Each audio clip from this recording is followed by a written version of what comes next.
Welcome back to Hot Takes, the motorcycle show for busy people who love motorcycles. And today we're going to talk about the Asian invasion. What is the Asian invasion? Well, that's the name I'm giving this new announcements of two Asian riders coming to MotoGP.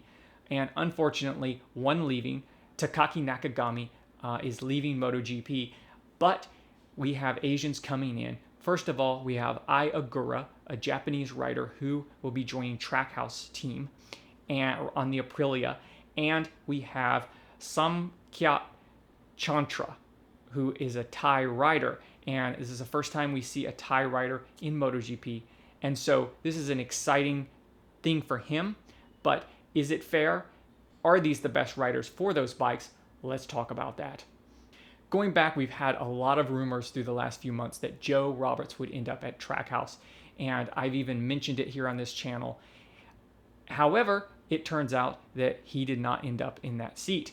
And I've heard interviews with Davide De Brivio, who is the boss of Trackhouse, and he resented the implication that he should hire an American rider because he is on an American team. Trackhouse is owned by an American company, right? And he was going after the rider with the most talent. And the truth is that Ogura is ahead. He's second in the championship, and Joe Roberts is fourth in the championship.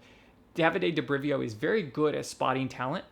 He brought in Vinales and Alex Rins into MotoGP, and those are both obviously fast and talented riders.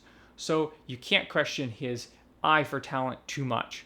Ogura has the skill of coming through the field very quickly. He has 5 wins and 23 podiums and 5 poles. That is a good result in about 5 years' time, right? He has 103 races under his belt, and that's a good result.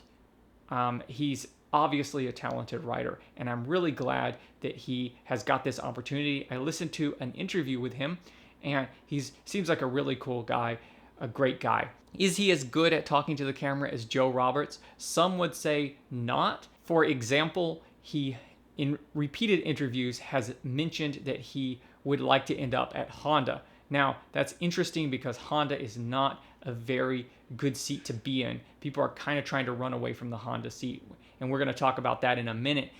But he is taking a job with Aprilia, and he's like, I really like Honda. Well, he's a Japanese guy, and he's going to have a soft spot in his heart for Honda, and that's understandable. But maybe he should not mention that too much when he's doing interviews, because he's there to sell Aprilias. That's his job, right? So that's one thing to mention. Now let's talk about Somkiat Chantra. This is a very surprise move, and he is going to Honda. Ogura mentioned in his talk that Honda had not come and talked to him, not offered him a contract, which is interesting that they went and offered it to the Thai rider. I don't know what's going on in their team and what they're thinking about because the Thai rider, let's look at the stats. Chantra is currently 11th in the championship. There's 10 other riders in Moto2 that you could argue have a better record and a better reason to be in MotoGP at this time. That leaves a question, why did they choose him? He does have 6 podiums and 2 victories in his time there. He's been in Moto2 since 2019, so he's been there about 5 years, and he has some things to show for it. 2 pole positions. Okay. Has not been riding great this year, so it makes it a little bit hard to understand. Now, let's take a step back and look at MotoGP as a whole. Now, they're trying to sell their brand to Southeast Asia. So we see the introduction of a Thai race there a few years ago. It hasn't been there for very long, right? We see Indonesia as a new place as well, and then they tried to go to India, but that one got canceled. So they're trying to make this push to Southeast Asia because there are a lot of fans in Southeast Asia for MotoGP, and so they're trying to reach out and grab that base. And the reality is that those guys are more likely to support a Asian rider than a European rider or an American rider, and that's understandable. I've had Asians tell me that they're more likely to support an Asian guy in something like this, right? Takaki Nakagami has kind of disappointed. He's been at the back of the field for quite some time. And so it's good for the sport, honestly, that he moves on and we see if we can get some new talent in. Obviously, there are a lot of talented Spanish riders like Garcia, who's leading the championship right now in Moto 2. So we already have Fermin Aldeguera, a Spanish rider, coming through from Moto 2 to MotoGP.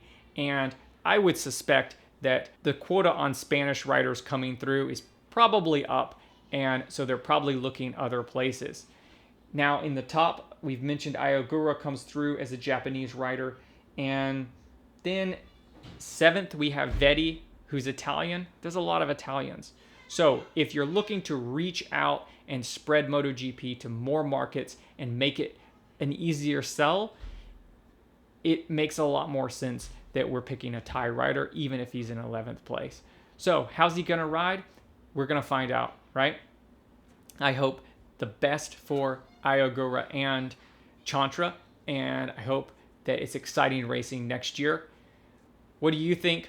Why did they choose a Thai guy for this job? Let us know in the comments, and join us again next time on Hot Takes, the motorcycle show for busy people who love motorcycles.